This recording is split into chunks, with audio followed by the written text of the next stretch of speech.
The greatest calamity that could befall early man was the loss of fire. Fire, the mysterious phenomenon that cooked his food, heated his cave, and kept him alive. If he could not start a fire, he and his would surely die.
Yo, yo, yo! What is up, people of the world?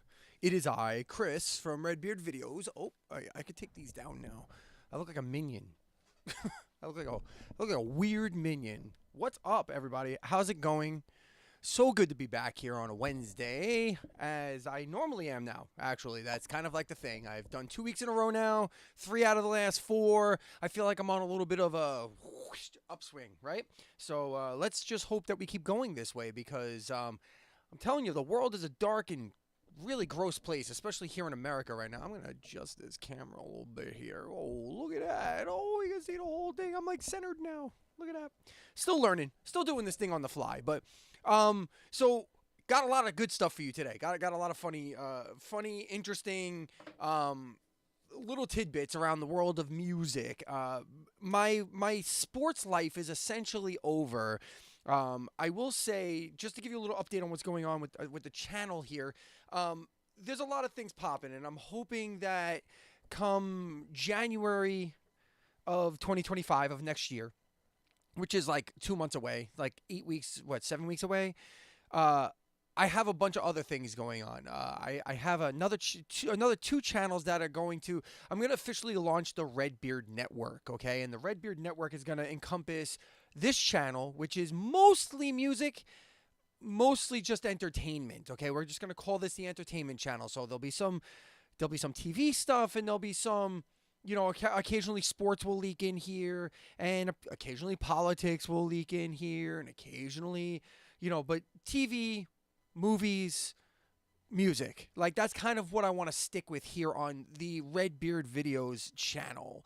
Then there's going to be a channel called Progtology 101, which I think I'm going to try and resurrect the radio show that was known for a decade as Progtology 101, which had like minor syndication, like nothing big, but I was on a few college radio stations across the country, a few internet stations across the country. So we had success. Not enough, not a lot in a monetary sense, but success nonetheless. I had a fan base. I was getting interviews regularly with progressive artists and whatnot. So I'm hoping to get back to that. And the way I'm going to go about doing that is I'm going to release old interviews that I had done over that 10-year period, which range from Jeff Tate from Queensryche, the guys from Gojira, the Dillinger Escape Plan guys, In Flames, Avenged Sevenfold, like Born of Osiris. I mean, you name it, Butcher Babies. I've interviewed probably close to 200 artists, Styx.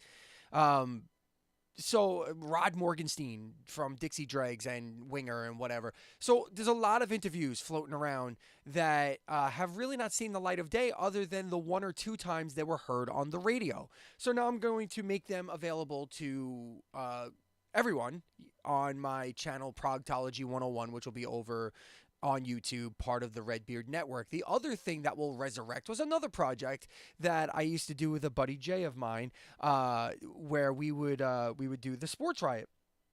And hold on a second, I just got a message.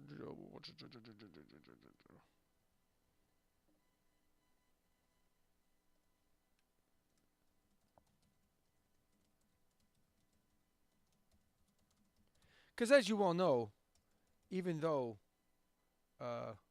this is a show, life goes on. I'm not in some kind of weird like professional studio. I mean, this is a professional studio. I have all professional equipment, but I'm very much in my house. So, but with that being said, the Sports Riot will be another project, another channel on the YouTube, I feel I sound like 100, on the YouTube and the TikTok, on YouTube, which will be part of the Redbeard Network. And that's going to be sports. But we're not going to do sports in the typical, like, break it down. I mean, I may do live streams over there and watch games with people or something like that. Like, I haven't decided fully what that's going to look like. But as of right now, it's going to be... No, I don't want to say comedic, but it's not going to be your regular run-of-the-mill today in the NFL. Like, there's enough of that.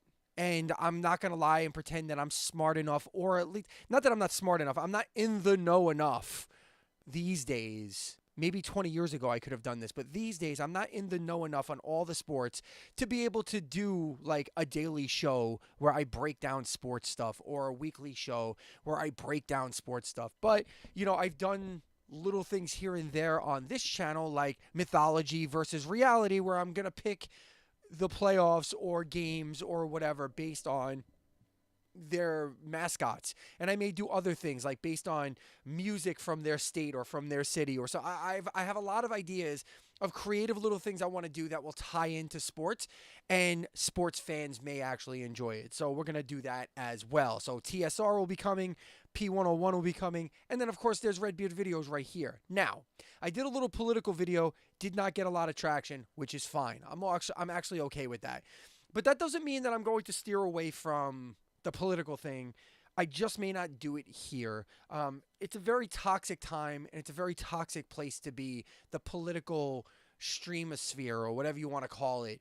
And I prefer not to wade into that, although I'm not afraid to talk about it. So I'm contemplating. There's a comedian in Texas that I've been arguing with left and right on all manner of this MAGA nonsense, and I may bring her on and launch a political channel based on that. I'm not 100% sure yet, so I'm still waiting on that. So that's what's going on in my world in terms of this channel, this entity, and this whole thing.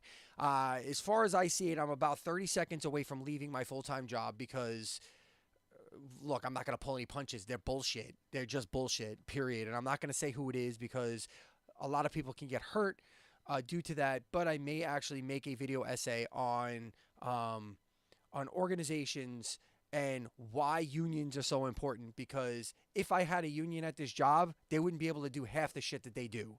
So, and they only do it because they can, not because they should. And that's just that. When you give your life to a job and you do the best work you can and you work with other people, like like people depend on you, and you're amongst the best in that scenario, but a company just decides they're going to fuck with you because they can, that's bullshit, and that needs to be dealt with. So look out for that. Look out for my little I don't want to call it a jihad because that's a religious war. Look out for my little what's the word? I don't know. My stance. I'm going to take a stand. I'm going to take a stand at some point. So that might kick off the political thing too. So, but anyway, on to fun, because my God, there's some fun shit happening in the world right now. Holy crap. Whoa. My mic stand and my camera are fighting. So we're going to rectify that. Okay. So on to the fun. And the fun comes in a very interesting state, because I got to tell you that this story is fascinating to me on multiple levels, and let me get to it. Hold on a second here. There it is. So, Sebastian Bach, former vocalist of hair metal band, or now just metal band, Skid Row, because hair metal is very much dead, and apparently he had a little bit of a meltdown over the past few days. And let's start with where this all kind of caught my attention in the first place. Sebastian Bach puts out a song with Orianthi called Future of Youth. And I don't know, it's okay. It's all right. It's not bad. It's not a bad song. I'll say that, okay? So we'll move on from this because there's not a lot to say about this. Because that good news of him putting out a song that wasn't necessarily bad. This was November 1st. He's got a new album coming out. And then all of a sudden on Facebook, was it Facebook? We'll say social media. On social media, he posts some wacky shit the other day. So let's read from Sleaze Rocks here. There is nothing easy about a breakup or finding that your partner has left you. Apparently faced with an empty house without his wife, Suzanne Lee. Suzanne Lee. It's funny. I'll tell you why it's funny that I'm not sure about her name in a moment. Former Skid Row vocalist Sebastian Bach lashed out last night, posting some questionable posts on his social media pages that he eventually took down, so they've been removed. The damage was done, though, as a number of people noticed the post, and Metal Sludge reported on various posts and photos that were eventually removed from Bach's social media pages. Bach has now posted an apology for those social media posts from the previous night, as so many have often done. From the previous night, while providing an explanation for what prompted him to do that in the first place. The following message was posted by Bach on his Facebook page earlier today. I sincerely apologize for my post on social media last night.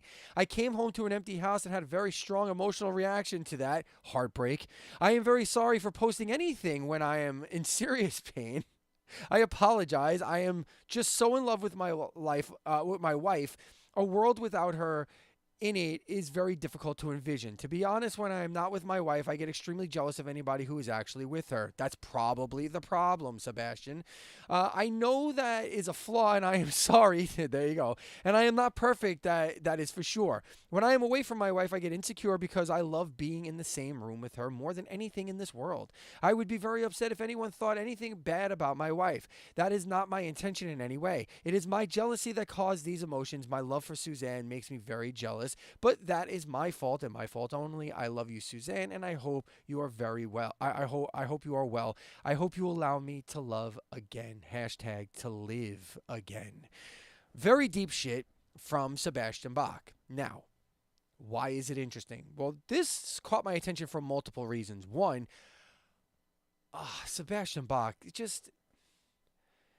this dude he's always been a victim of his own mouth and his own overreactions to things.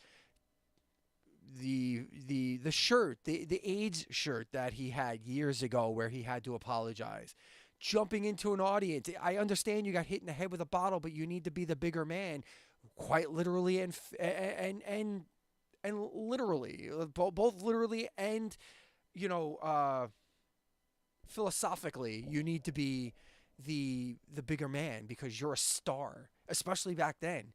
To wing a bottle back in the audience and then jump your 6'5" frame into the audience, if not taller. Christ, dude. Overreactions abound, and it's just been this way his entire career.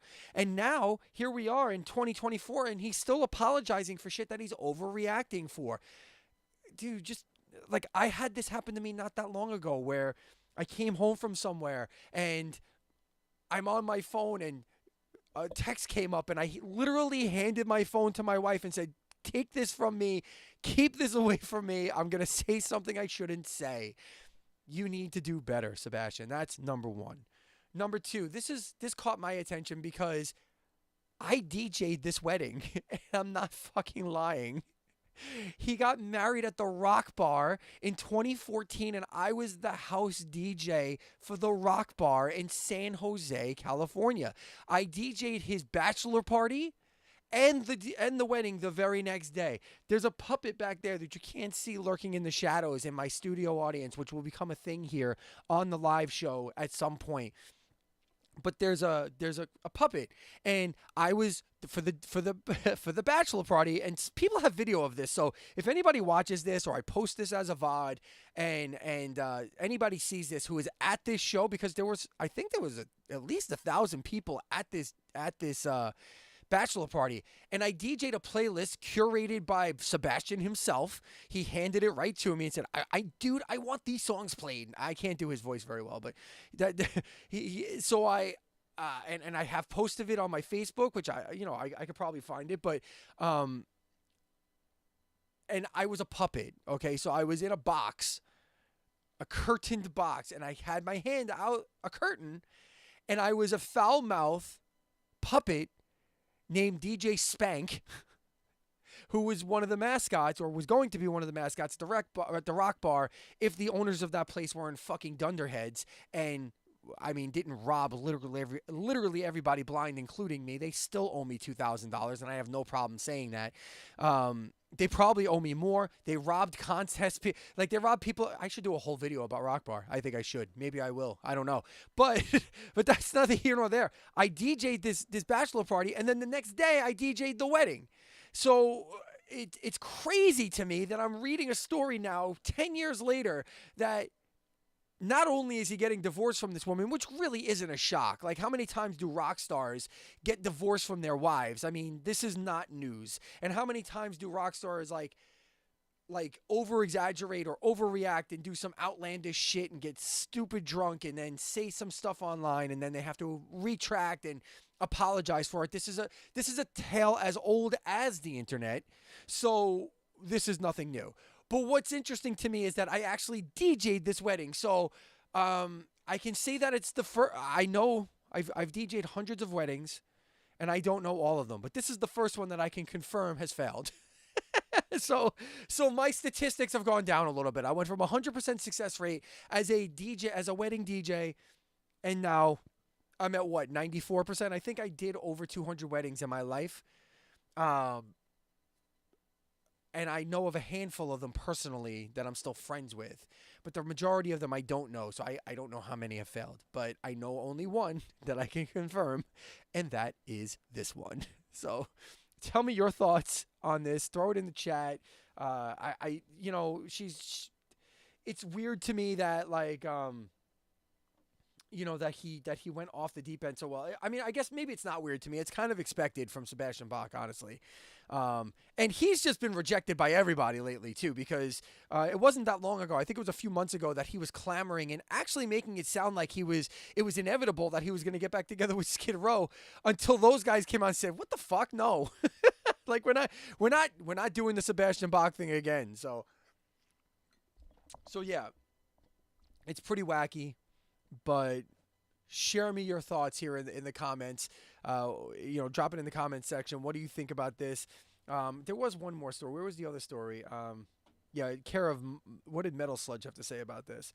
Sebastian Bach shares photos without his wedding ring and shows off his new stage pants and his moose knuckle.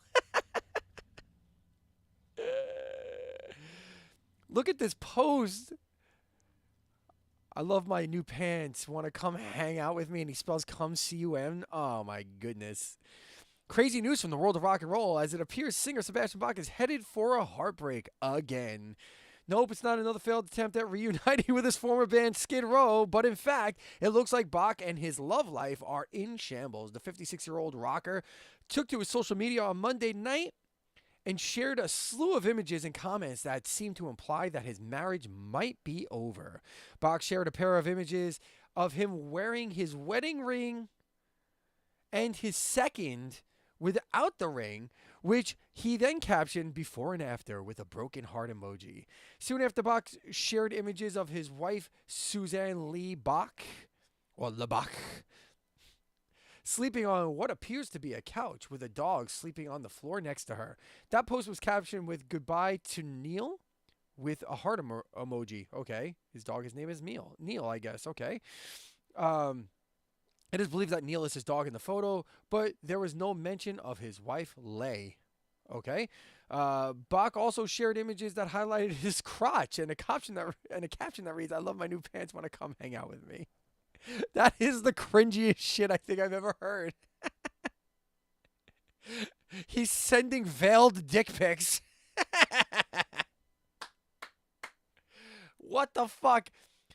This news comes on the heels of Bach's heated reaction last week following the 2024 presidential election, when Bach tweeted, "Fuck America," after Donald Trump beat out current Vice President Kamala Harris for President-elect of the United States. Bach has been very outspoken about his disdain for Trump over the goddamn. He's having a tough week. And it continued after the former POTUS was voted president-elect as the 47th president of the United States of America last week. Bach ranted late into the night, early morning following the election, and continued to argue with fans and others online who did not see eye to eye with the singer. "This place sucks now, and I don't want to be here anymore," were just a few of the comments. God, Jesus Christ. Oh, man. After a rough week for the singer in the way of politics, now it appears the trouble at home and with his love life as well. I wonder if it's because she voted for Trump, maybe? I mean, that would be weird. But Bach has 3 children with his ex-wife, Maria Birk, who is it Birk? Whom he was married to from 92 to 2010. At least that one lasted 18 years. And I'm not going to go through the whole history here, but yeah, here we go. He became engaged to Suzanne 2 months after dating in December of 2014. They married in August of 2015 and currently live in Las Vegas. In August 2015, there it is. Yeah, that's why are we showing this picture? It's so creepy. That's so stalkery. Various online comments, speculation, and rumors in the industry are alleging that the couple have been headed for a divorce for some time now. Wow. I mean, look, I'm not celebrating the breakup of any marriage, okay? That's just, I don't do that type of thing. That's not something that I would wish on anybody. Being someone who is divorced myself, I'm remarried, so I'm very happy. But going through a divorce, even if it's good, bad, or otherwise, I mean, my divorce was non-contentious and it still sucked. I mean, it's just what it is. When you live with someone and when you're fully ingrained in their life every single day, it's rough to leave, even if it's an amicable thing, even if it's just a hey, high five, we don't like each other that much anymore. I mean, it still sucks because you become accustomed to certain things. And I'm not talking about sexual things, I'm just talking about the beats of everyday life when you live with someone and when you're married to someone. When all of a sudden that changes for better or for worse, it's still an upheaval and it feels like garbage. It's just a bad feeling. So I do, my heart does go out to Mr. Bach, and I hope that he finds solace and he can love again. So I can just leave it at that. I mean, I've made fun of him enough, but goddamn, it's been a rough year. It's been a rough 2024 for Sebastian Bach, for Baz. I mean, first he got rejected by his old band, then he gets rejected by the country for not voting for his political idea, his political stance. He didn't get the president he wanted, which sucks for a lot of us. And then a week later, his wife is like, "Yeah, fuck off." So that's a tough year, man. That's tough. So hopefully this new album that comes out will be good and successful, and he can kind of pour himself into that. That'll be great. So let's leave it at that. We'll leave Sebastian Bach at that. Other stories. So in good music news, and less funny but good news, there were two gigantic tours that were either teased and or announced in the music world, and let's talk about that right now. Yada yada yada. Where did it go? No, not that. That. Boom. Okay. So first things first. Linkin Park, and I had conversations with Linkin Park fans about their feelings on the new Linkin Park thing, and it's mixed. And I didn't know that there was such an in-depth story regarding this vocalist and her background. I find it interesting, and I don't want to necessarily get into that because that horse seems to be beaten to death. I just want to chat about the tour that's coming up and what we think about the music. So the general consensus about the music is that it's pretty mid, like it's pretty just boring, which is weird because Linkin Park is a lot of things, but boring is not one of them. I never considered them boring. So it seems that they're gearing up for a massive North American European tour. This is courtesy of Blabbermouth. According to the post on Linkin Park Association, a number of venues across the United States and Canada, as well as several cities in Europe, including Paris, London, Dusseldorf, and Milan, shared a graphic earlier today featuring a red background somewhat evocative of the art style accompanying Linkin Park's upcoming album From Zero, with the same font the band has been using for the cycle. And the text counting to From Zero with an X through the 2, which references both a lyric from an as-yet unreleased song, From Zero, and the album name. The social media posts shared by the venues in question indicate that an official announcement will be made tomorrow at 7 a.m. So be on the lookout for that. The following venues have shared the tour teaser, though, so it looks like all of America. Pennsylvania, Oregon, there's West, there's Midwest, there's New York. Yeah, so it's all across America. Only in the Northwest in Canada, Mexico, not all the major places in Europe. I mean, France, Italy, Germany, Netherlands, England. I guess that is the major places in Europe.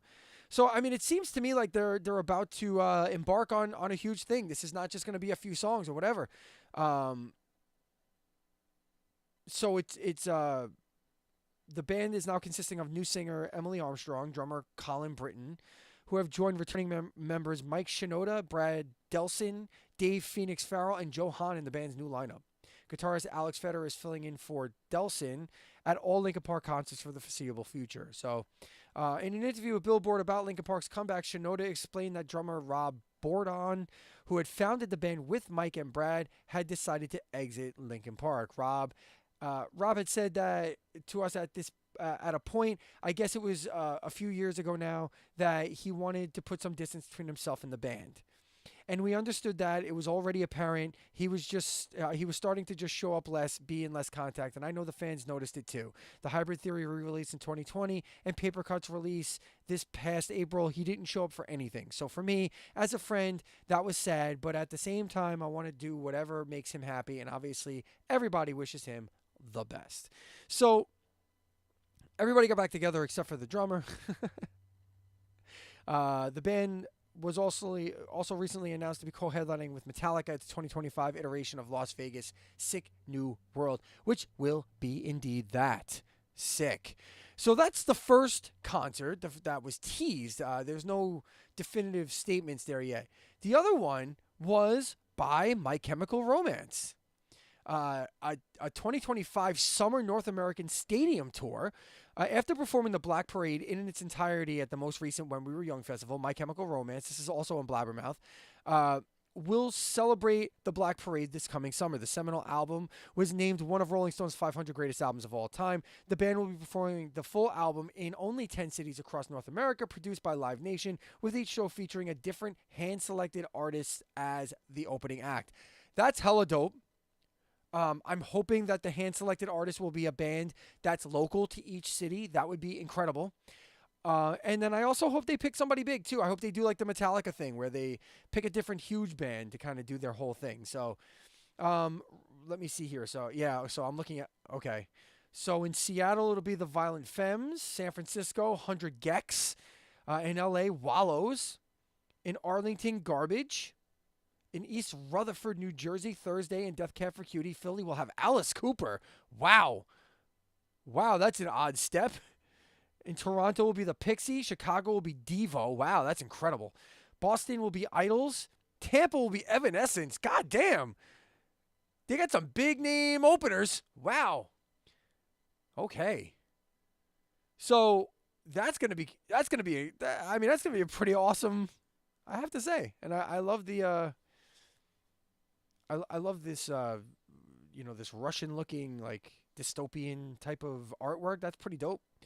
So, you MCR fans out there, get your money ready, because I'm sure that ticket's going to be hella expensive.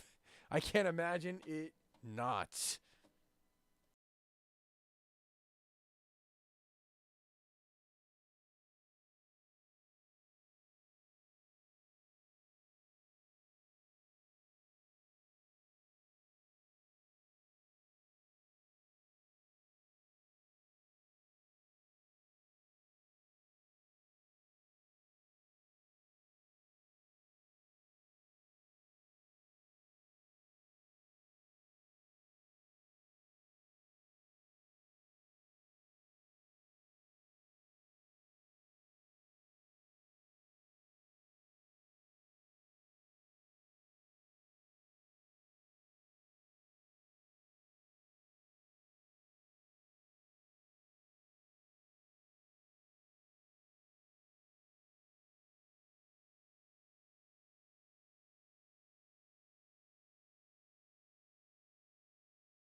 I'm gonna bash him right the fuck in. Gasping for salvation, hear the life beat of my heart. Can there ever be forgiveness for this life I took apart? A desperate search for reasons for those such as it got down to. Realize it ain't too late to say that I love you. Embrace the final sunset, never again to. The kiss of shining ray of hope into the darkness. Around myself, grieving in despair. Hands tied around my throat, cutting out the air. You call this a game? Shattered my hopes that were dreamt of in vain. So remind you, point the finger, who blame? There goes all your dreams of this crying game. Don't come crying.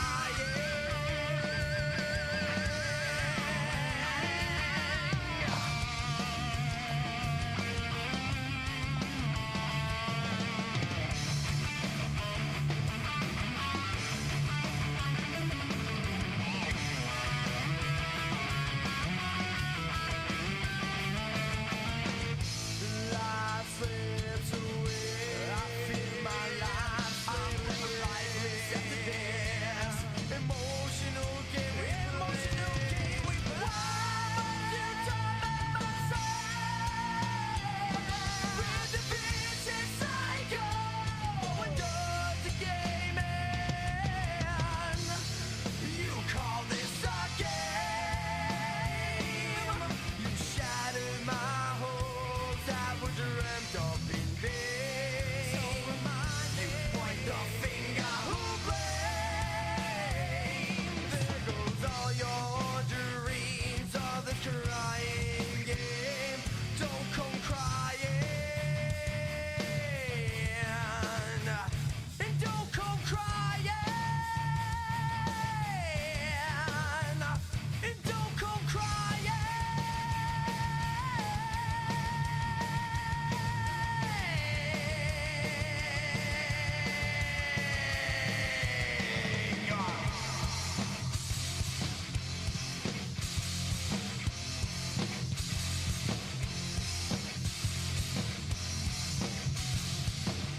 Oh, yeah.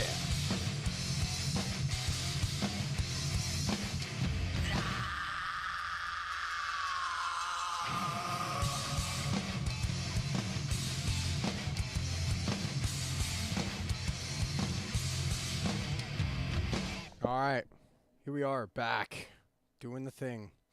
That was a song called Crying Game that I recorded back in 1993 for a band called Fire Made Flesh. And, yeah, I'm going to wind up posting that stuff at some point, too. But, you know, it just gives me a little bit of a break. Get a drink, use the bathroom, do whatever. You know, I don't want to, you know, I'm not going to Hassan Piker it and just play something and then, like, you know, I mean, I did the same thing. I just played my music instead of some political video. So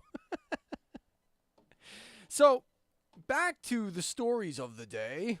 This actually warmed my heart a bit because I actually once did a fundraiser 2 months after Ronnie James Dio died in California, and I raised a few $1,000s, and we did a 3-hour tribute show where I got a bunch of musicians from the Bay Area of San Francisco together, and we performed the show. Had a bunch of people there, raised a bunch of money, had a great time. I'm just really glad that this is continuing to happen and people are still recognizing Ronnie James Dio as the god that he is, because he is. According to the LA Times, rocker Ronnie James Dio remembered with bowling fundraiser for cancer awareness and research. More than 15 years after his death, after the death of the heavy metal icon Ronnie James Dio, his widow and friends are continuing to fight against cancer on his behalf.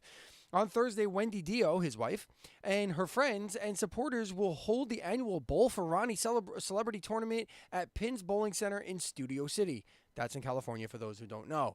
In the past, the event has been attended by such notables as rockers Dave Grohl and Tom Morello, as well as actor Jack Black, and dozens of other musicians from the metal and hard rock scene. I wonder if Sebastian Bach's going to show up. He'd be trolling for ass, maybe.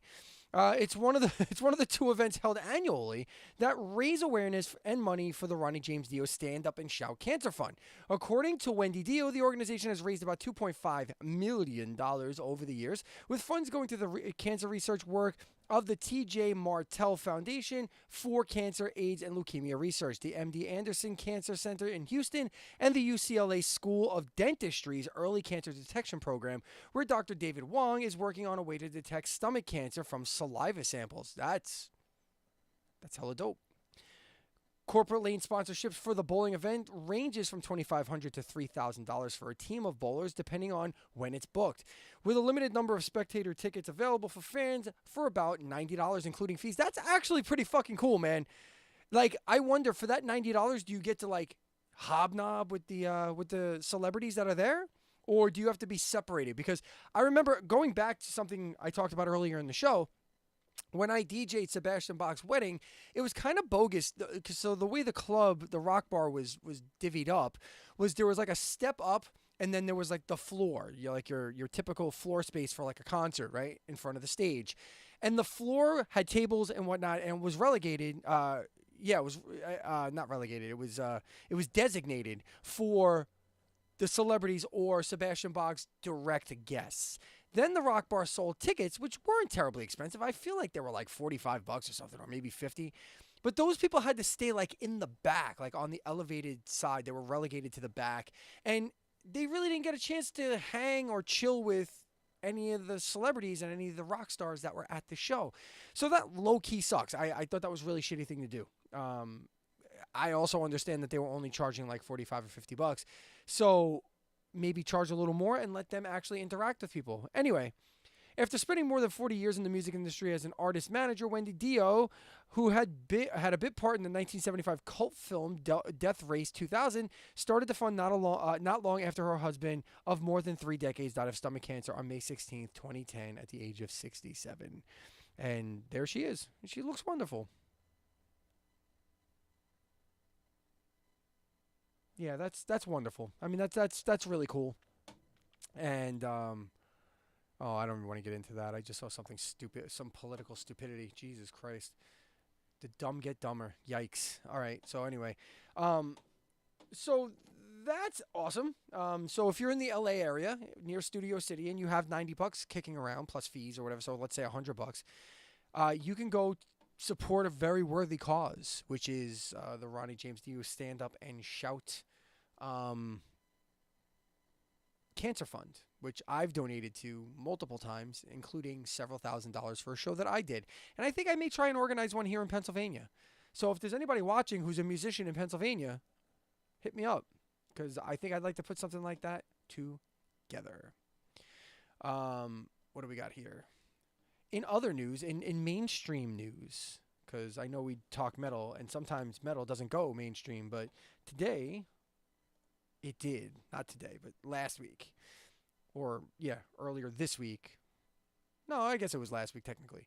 Spirit Box, Gojira, Metallica nominated for Metal Grammys, if anyone really cares. And it's funny, the speculation started between me and my metal friends and my kids who listen to metal and whatnot. I know we go through this old song and dance every year, but it's got to be done here, so here it is. The 2025 Grammy nomination list was made official, and once again, metal's barely represented. Though at least this time, some interesting songs were chosen for a potential award. Best Metal Performance. Unlike previous years where a fucking Iron Maiden cover got a nomination, this year's list of metal songs selected for the Best Metal Performance Award could be considered an exciting mix of old and new guard. I agree with that. And while I'm sure Metallica will win because the folks behind the Grammys don't know shit about shit, it's good to be at least able to say that some of these bands were nominated. The Grammys will be aired on CBS and Paramount Plus live Sunday, February 2nd from Crypto.com Arena in Los Angeles.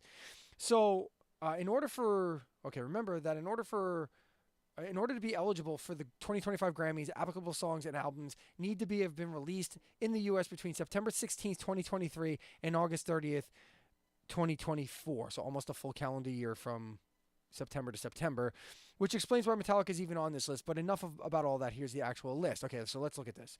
So Best Metal Performance, we got Gojira which is that's a cover. That's a cover. Mea Culpa, which is what they played at the Olympics.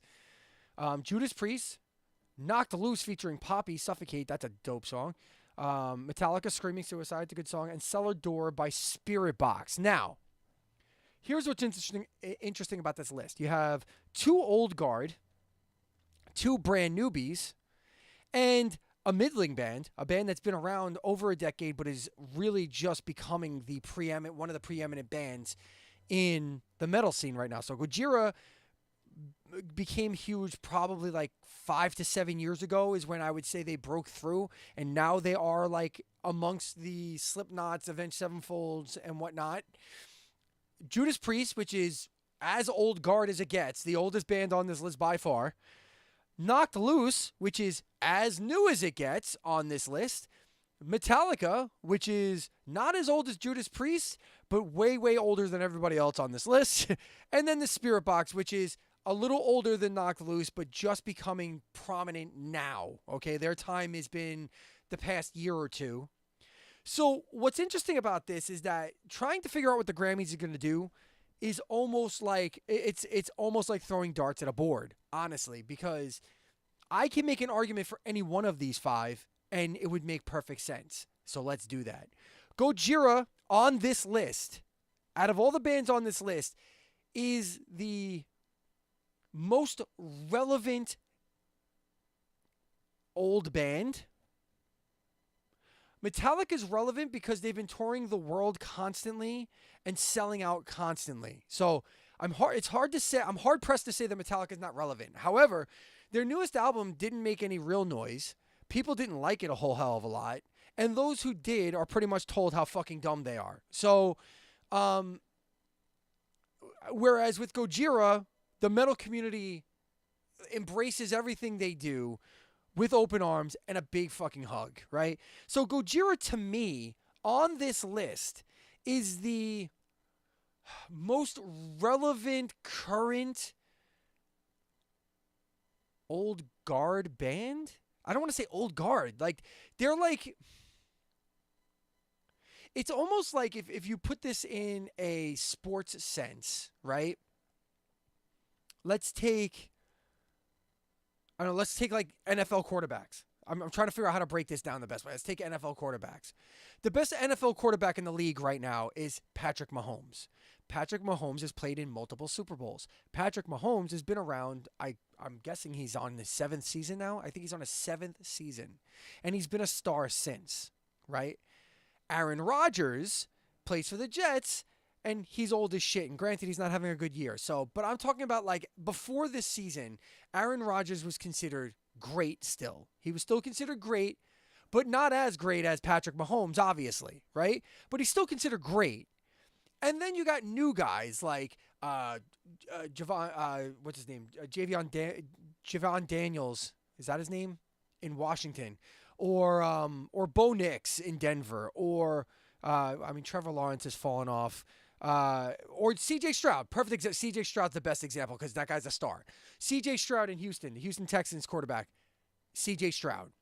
If you have C.J. Stroud, who is physically as good, probably, as Mahomes and Aaron Rodgers, but just hasn't had enough time to do it yet or to make his mark, but you can see the talent and you can see everybody's kind of gung-ho and excited about him, that would be where I would put Knocked Loose and Spirit Box.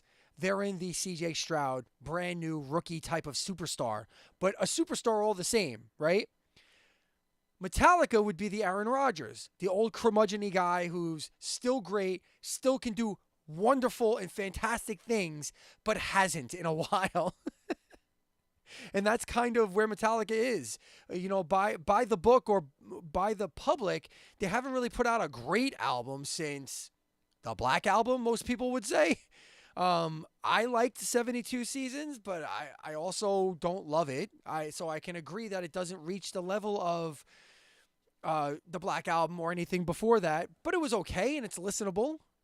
And then you got Gojira, who's the Patrick Mahomes of the group right now. They're winning titles. They're not doing anything terribly flashy to, you know, like Knocked Loose is all over the fucking place. Poppy is all over the fucking place. Spirit Box is all over the fucking place. So I can make an argument that Gojira deserves it just because, just for throwing their glove on the field, they deserve to win an award, right? Judas Priest is Tom Brady, okay? Judas Priest is the retired guy, and their last album is arguably decent, but also splits the fan base because half the fan base thinks it's Drek, and the other half fucking loves it. But Judas Priest definitely goes in the Aaron Rodgers department, and I think their newest album was decent enough that am I going to argue if you give them a Grammy? I don't think so. And I'm the same boat with Metallica. I wouldn't argue with you if you said 72 Seasons was the top metal album of the year.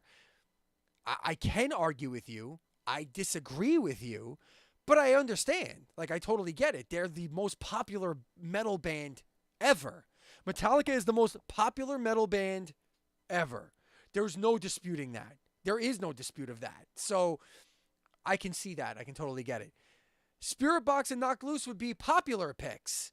If the Grammys want to break into the current lexicon of pop culture, what they should do is give Knocked Loose this award or Spirit Box this award. Because that at the very least will make its way into relevant TikTok spheres with, I'm sure, Knocked Loose going, yay, we won a Grammy. And that'll show up in all of their shit because who doesn't celebrate a Grammy? I mean, look, everybody can talk all they want about how stupid the Grammys are, how shitty the Grammys are, how the Grammys don't know shit about shit and nobody cares. Everybody cares. At the end of the day, everybody cares because we all talk about it no matter what. Taylor Swift won 172 Grammys last night. Wow, that's a story. And when someone doesn't win a Grammy, it's an even bigger story. So to pretend that the Grammys are irrelevant is weird. It's a weird dichotomy because they're irrelevant, yet everybody talks about it while it's happening. Now, maybe it's irrelevant on a level that nobody aspires to win Grammys. So maybe that's where the irrelevancy comes in. But no matter what you want to say about it, people care about the Grammys. Okay? They just don't want to admit it because it's a stupid organization, just like the Oscars. Same shit. Same shit. There's no rhyme or reason to the stuff that they pick. They just do. It's completely arbitrary, and I think that's why people think it's stupid. So what else do we got here? Bloody feet. I don't want to see bloody feet. Why can't I read this? Hello? Hello? Can I get rid of this shit, please? So, okay. So then they go on to talk about, see what I mean about this list. Why? Oh my God. Okay, hold on a second. I'm going to refresh. Hopefully that won't be there. Okay. So going on in the article, see what I mean by this list being interesting. Knocked Loose with Poppy, Spirit Box. That song Gojira played at the Olympics? Not bad. Right. Hell, even the Judas Priest song is good. Agreed. But I can't help but feel that there are so many more deserving bands to get this kind of recognition than bands like Priest or Metallica, who have already received their flowers for decades now. Let some younger talented bands in the spotlight for fucking once. So I low-key agree with that. I actually agree with that. I don't know why Metallica and or Judas Priest need to even be mentioned anymore. Their fan base and their relevancy in the world is very well established. So they don't need a Grammy. But again, it goes back to the arbitrary nature of the Grammys. Does anybody really need a Grammy win? I mean, maybe. It would be interesting to hear, like, I don't know, a band like 68 or, who else put out albums this year? Protest the Hero, they didn't put out an album this year, but any other bands, Periphery put out an album, any number of these bands, Better Lovers or something like that, just which are making noise in the metal community, but not really getting mainstream noise, let's say. So best rock album, let's take a look at this. See, like, why is the Rolling Stones on this list? Seriously, Rolling Stones. So we got Black Crowes, Happiness Bastards, which I did not enjoy. I know people who like this album. I did not. Fontaines DC, I don't even know. I don't know who that is. Idols, I know that's decent. Green Day Saviors, I didn't like that. Pearl Jam, I don't like any of their stuff recently. Rolling Stones Hackney Diamonds, which I didn't actually hate. I actually didn't hate that album. I thought it was okay. And Jack White with No Name. Jack White's cool, and I gotta be honest, he's huge. Jack White is huge, and he's a legend. But like, I didn't hear a whole lot about that album, so I don't know. And then best rock song, best rock performance. I mean, the metal thing is the only thing I'm really interested in. I don't really care about. See, I don't care about the Grammys personally, but I think it's interesting. I think this list is interesting. I'm curious to see who they pick. The easiest one to pick here is Metallica. Like, that's easy. That's a slam dunk. If you want to have no arguments with anybody, you pick Metallica. You pick any of these other four. I'm sorry. I think Gojira is an easy one too, especially considering the Olympics happened and they played it there and they were featured in the Olympics. I think that's a safe bet too. I think Gojira and Metallica are the safe bets. I think any one of these other three would be kind of an upset or kind of surprising at least. So, yeah, there's that. That's the Grammy bit. So leave it in the comments if you're interested. So we're up over an hour here, and I think I'm gonna look to wrap this up. Let me see, what do we got here? I got two funny stories. I'm gonna do two funny stories. I'm gonna do two funny stories here. Okay, the first one. The first one I'm gonna call Paul Stanley Cringe. That's the name of this story. Paul Stanley Cringe. And why? Paul Stanley has a romantic view of Kiss's relationship with groupies. Can this band stop embarrassing me as a fan? Is that a thing that can happen sometime in my fucking life, please? Can we please get to a point where I no longer have to apologize for this fucking band? I mean, my God, there was nothing tawdry about it. The whole concept of groupies is tawdry. It was companionship, and they loved music. Oh, come on. Okay, before we even get into this is not going to be a conversation about whether or not I think Paul Stanley, Gene Simmons, the guys from Kiss or whatever. Like, let's just put it right out in the open, right off the bat. The whole idea of groupies taking advantage of women, whether or not you know their age, their actual age, whether or not they're underage or not, the power dynamic that goes into being a rock star versus someone who wants to just meet you. You can make the argument that any rock star or any performer who has sex with a fan, it's questionable, okay? You can't... I understand that was the point of getting into a band. I certainly thought it was when I got into music. You want to play music, you don't want to have a real job, you have a burning creativity inside of you, and you want to get laid. I mean, those were like the four reasons why you get into music, right? But with that being said, we've all heard more than enough stories. We've heard more than enough of these songs from hair metal bands, 70s rock bands, 80s rock bands, even some 90s rock bands, which were usually way more serious. But like, we've heard enough songs, lyrical content, and stories to know that there was a lot of tawdry behavior going on.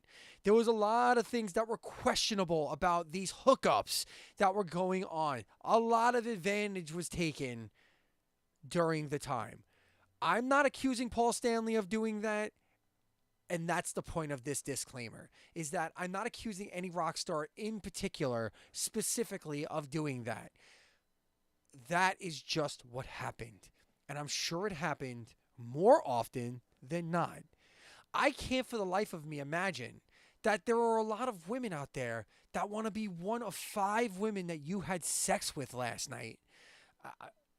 I've known enough women in my life to know that that's not a thing that happens usually. There are those women out there. I'm not trying to say that that the women that they were with weren't there of their own volition. But one can argue that it happened more often than not. Not more often than not, at least 50% of the time, at least half the time, those women were like, oh my God, I'm so glad to meet you. I'm so glad to meet you. What are you doing with my head? What are you doing with my head? Like, I'm sure those things happened. A lot. And were not reported. A lot. As a matter of fact, never.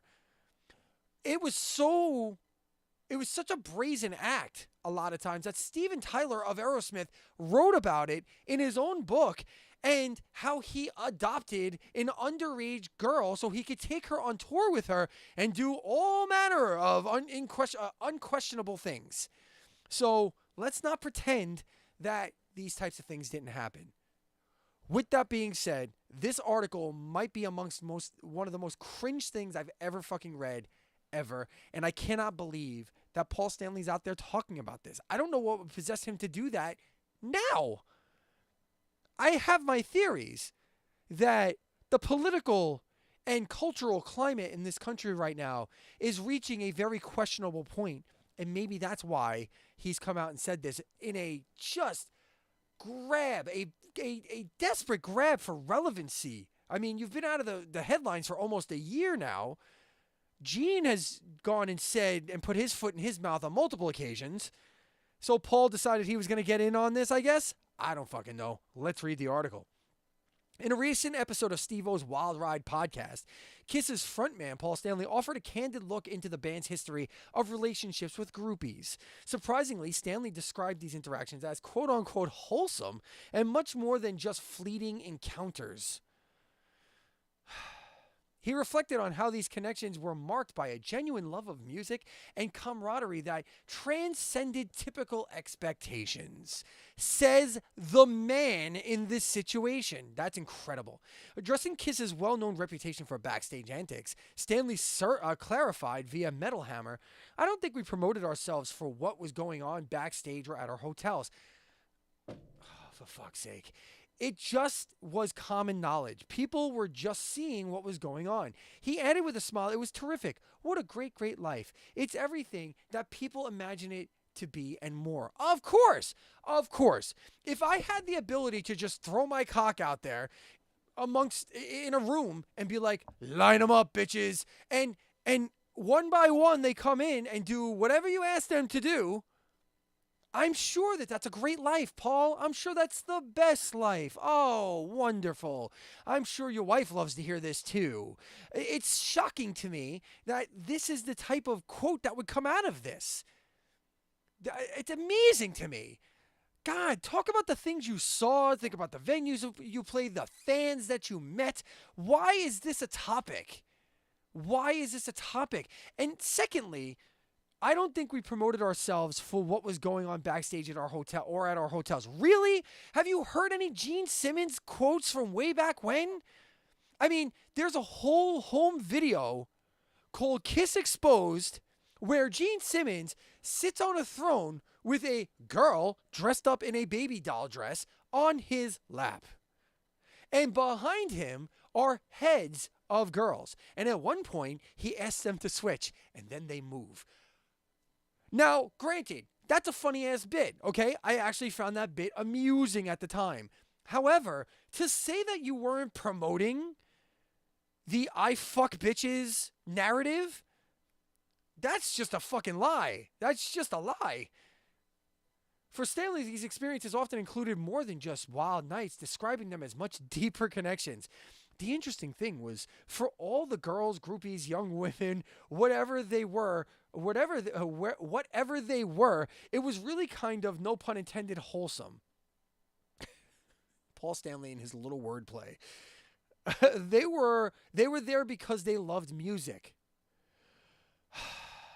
And they would travel with you.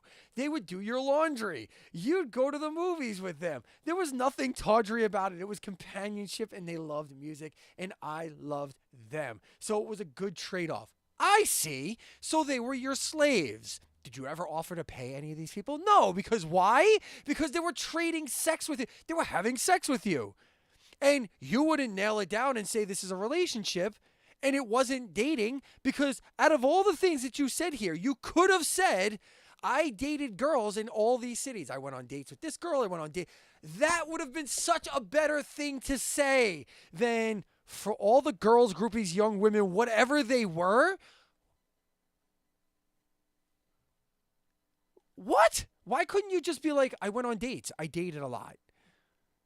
And in each city, I had girlfriends. Like, it's just so dismissive. It's so weird. And maybe I'm making too much of this, and I'm sure I am, and I'm sure people in the comments will tell me I am. But it's whatever. When the podcast host Steve-O playfully asks who takes the cake for the most groupies, Stanley or Kiss bassist Gene Simmons, Stanley answered with a grin. It depends on what you consider cake, leaving the rest to listeners' imaginations. Yick. Hardcore cringe. Steve-O also touched on the honesty in these casual encounters, suggesting that a one-night stand could sometimes be more forthright than a commitment without real intent. Stanley agreed, noting that different circumstances call for different behavior. Right. That's true. A one-night stand can happen, right? I've had a few in my life. I'm not ashamed to talk about that. But I will say that almost 100% of the time, even when I was in a band, and we were touring, or when I was a DJ and girls were just literally throwing themselves at me because that's what happens when you're a DJ, I was always personally looking for someone I could connect with, and not with my member, connect with my brain and have a conversation with. I can probably count on one hand out of the I'm not bragging. I'm not going to get into it. But out of the many sexual encounters I've had, I could probably count on one hand how many were strict one-night stands that I was looking just to get my rocks off, okay?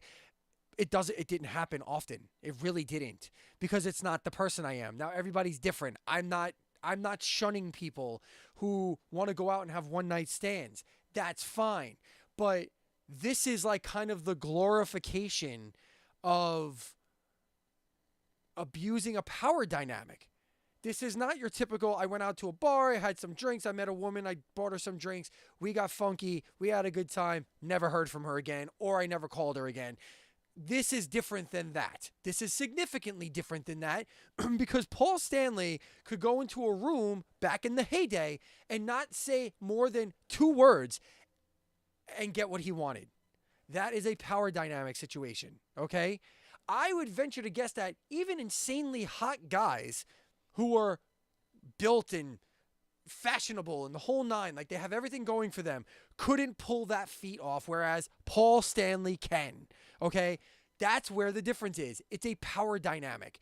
So I would rather have heard Paul Stanley say, yeah, I went on a lot of dates, and yes, I had sex with a lot of women, but, you know, it was a different time.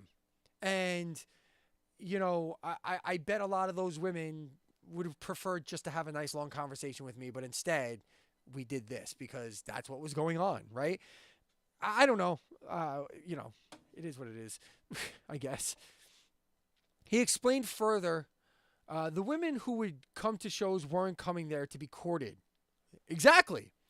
You have tonight, and we all know that. You know that, and I know that. And it was very simple. And nobody got hurt. Nobody ever walked away feeling disrespected or diminished. No. Nobody ever walked away feeling disrespected or diminished that you're aware of. And now, again, I want to be very clear. I feel like, you know, maybe Paul Stanley was one of the good guys. Maybe he was lucky, okay?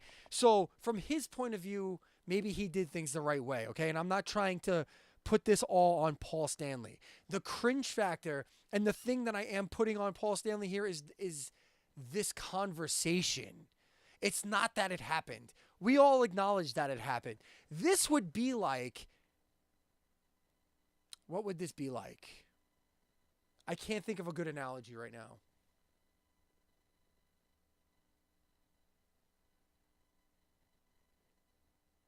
This would be like a prison guard who treats his prisoners kindly, and he's very nice to the prisoners. But the system is still fucked, right? So the system still treats the prisoners like shit and doesn't give them adequate food or doesn't give them adequate space or adequate medical attention or whatever the system is that sucks. The system is horrendous. But this one guard was fine while he was doing the things that the system told him to do. That's kind of the same thing here, where Paul Stanley's talking about a system and a time and an era where these things happened. And we have all heard horror stories about women who have felt like they were taken advantage of or didn't show up there to suck that guy's dick, but well, it just happened and he's a rock star, so I'm just going to do it. What am I going to do? Say no? Like, we've heard these stories on multiple occasions. Not about Paul Stanley. Okay, so I want to make it very clear that I'm not shitting on Paul Stanley specifically for the actions that he may or may not have done. I'm shitting on Paul Stanley for having this conversation in such a, I don't know, nonchalant way to suggest that nobody got hurt, nobody walked away feeling disrespected or diminished. I highly doubt that. I bet if I was able to obtain a list of all the women you had sex with, I'm sure at least one of them felt disrespected or diminished in some way. I have no doubt. Stanley summed up their approach as one based on transparency. We were very upfront, and they were very upfront. And they were there for a certain reason, so I don't think anybody was deceiving anybody. And that's why it was so much fun, because it was uncomplicated. You know, whatever your relationship is with anybody, hopefully it's uncomplicated, whether it's somebody you're involved with for a night or for a lifetime. Okay, that's fine. If you're going to tell me that when they walked in, you were like, we're going to fuck now, and she was like, hell yeah, rip my clothes off, then fine, Paul, you did everything the right way.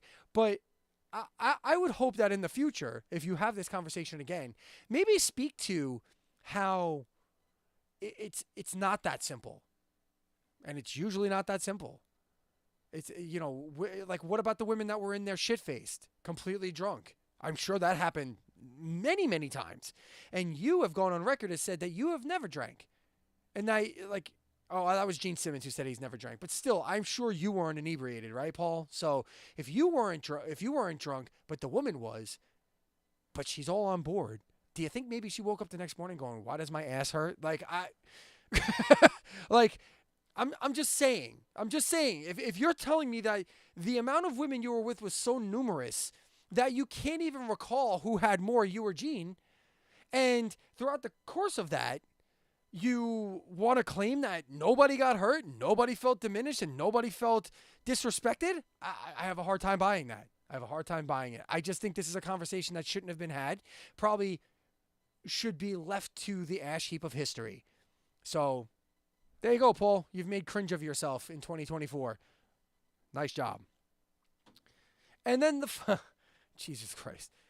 Leave it in the comments. Seriously, let me know what you think about this, about groupies, about this whole thing, about how you think it plays out today in 2024 versus what it was, and was it innocent? Tell me your thoughts on this. I want to know because I know a lot of people who watch my channel are of my age or older, and they were around for all of this. So tell me if you have different stories. If you know a lot of women if you know a woman who slept with a rock star, or a few women who slept with a rock star or a musician, and they were like, no, I wanted to do it. It's what I wanted. I'm so glad I did it.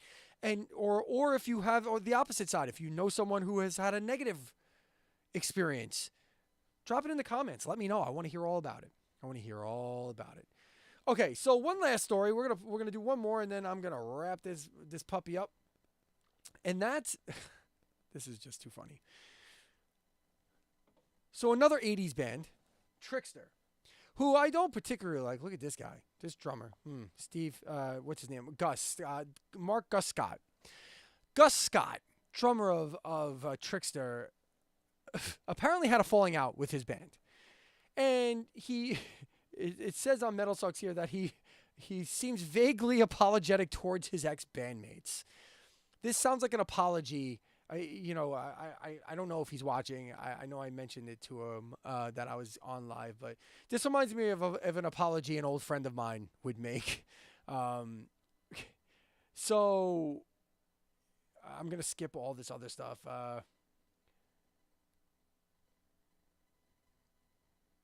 They are still a band, even though they're down a few members. There's been a lot of bad blood between the band's longtime drummer, Mark Gus Scott, and the rest of the band, with a lot of name-calling back and forth between the band members without any confirmation of what actually happened. According to rumors, guitarist Steve Brown had let the band's trademark expire by accident, and Scott, realizing this, went behind the other band members' backs and tried to snatch it up. Nobody has confirmed these rumors, but when asked point blank about it, nobody's really denied it either. Well, now it seems that Scott wants to make amends. Well, sort of. What is it with these 80s bands? First and foremost, what is it with these 80s bands fighting with each other over the name of the band? I think ultimately, the person who writes the songs, the majority of the songs, should get the name of the band. I think that's just the way it is. The only other way that I would not say that is if the main crux of the band was like a lead singer, but he didn't write any of the music. So, for example, like... if like in Dream Theater, James LaBrie wrote all the music, then like he should get to keep the band, like because he contributed all the music, right? So that's my only caveat to that. But if you're the main songwriter, which I believe Steve Brown is, he should have rights to the band. And anybody going behind his back to try and do that is a fucking asshole. Period. There's just no other way around it. In a recent interview with the Bay Ragney Show, okay. Courtesy of Blabbermouth, courtesy of Metal Sucks, which is being reported here. Scott talked about his former bandmates who are now performing together with a new drummer and without vocalist Pete Lauren, with Steve Brown picking up vocal duties. Okay. Scott, I didn't even know Trixie was still a band, so there you go. Scott said he held no ill will towards his former bandmates, but seemed to have some regrets about whatever happened with him in the band.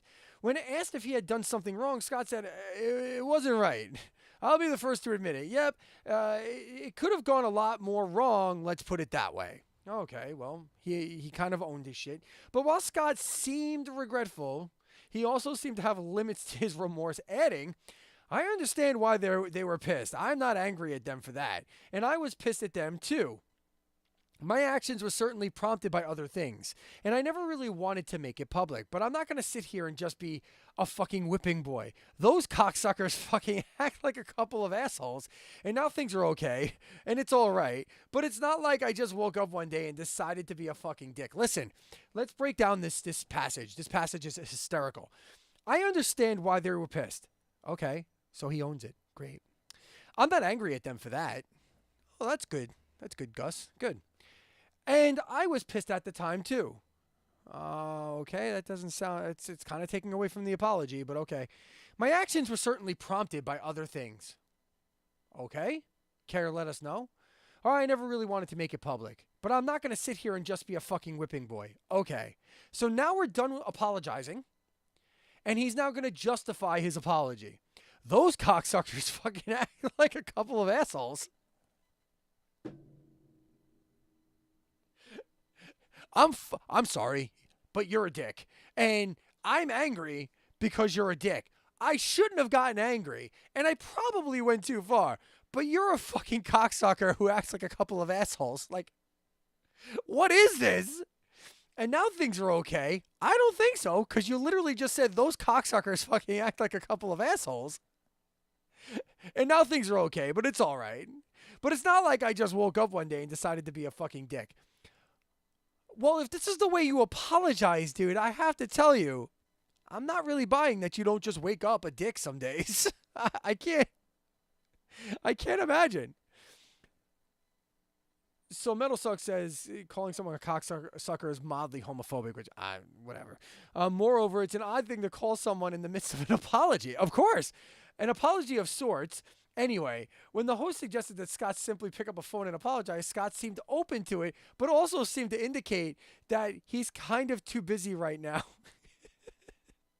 I'm not averse to that idea or taking action to create that scenario. I don't know how receptive they're going to be, but I would be willing to do that. And honestly, I think it's overdue. If anything, I probably should have done something prior to this point, but then I start channeling my energies towards other areas. We'll see. Like,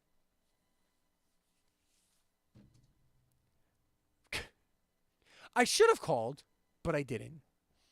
And I'm not against the idea, but those cocksuckers over there, I think you should really not, you should consider not calling them until you stop using, like, referring to them as cocksuckers. That's part one of your problem. Part one of your issue is maybe don't refer to them as cocksuckers acting like a bunch of assholes. I'm just saying. And then to say, I was going to do that, but then I don't know, Wheel of Fortune comes on and I get distracted. Like, what have you been doing? What have you been doing, Mark Scott? Like, what? Not much in the music world, that's a given, okay? But regardless of that, I wouldn't apologize. And if he does, I really hope he doesn't. I really hope he doesn't be like, hey, you cocksuckers, I want to apologize for you guys being a bunch of fucking assholes. So that is indeed that. So that's, I think that's a good place to stop, honestly, because at this point, I don't know. I've read some interesting things, and the last two stories have got me a little sideways about because honestly, like, what else is there? What else is there? This cringy Paul and douchey Mark, douchey Gus. Oh man, hilarious. So anyway.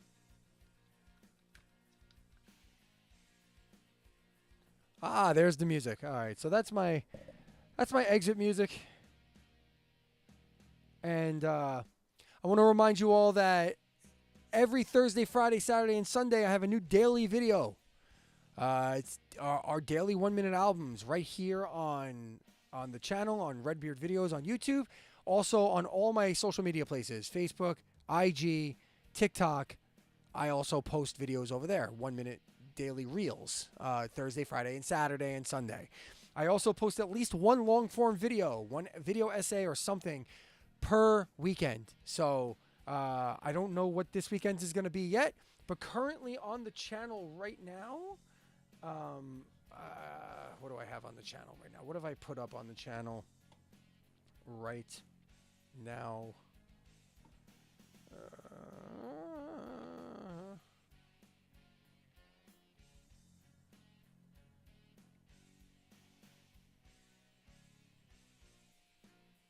Yeah, a little confused by what's happening here, but currently on the channel, sorry, I have my Eddie Trunk take. It's not a full video essay, but it's just from last week's live show. Also from last week's live show, my politics take, so check that one out. I have my review on the newest Vola album, Friend of a Phantom, which is fantastic, out now, so go check that out. I have my top 5 cover songs that you probably didn't know were cover songs. And then, of course, my reaction to Dream Theater's first live performance with Mike Portnoy. That's all currently up on the channel. And go over to Black Spinner Circle. I was on the podcast last night, so you can go check that out. We were talking about the top 10 concept records of the 90s.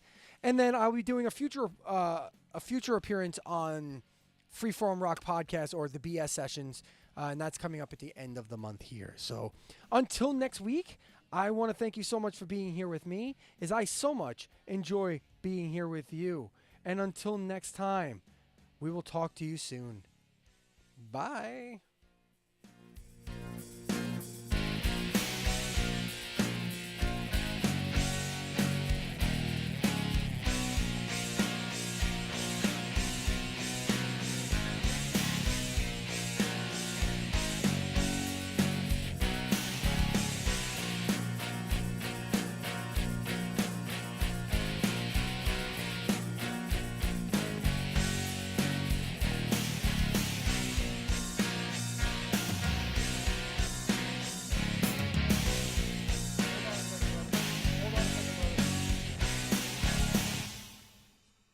Just wrapping up my live stream, so just give me a second.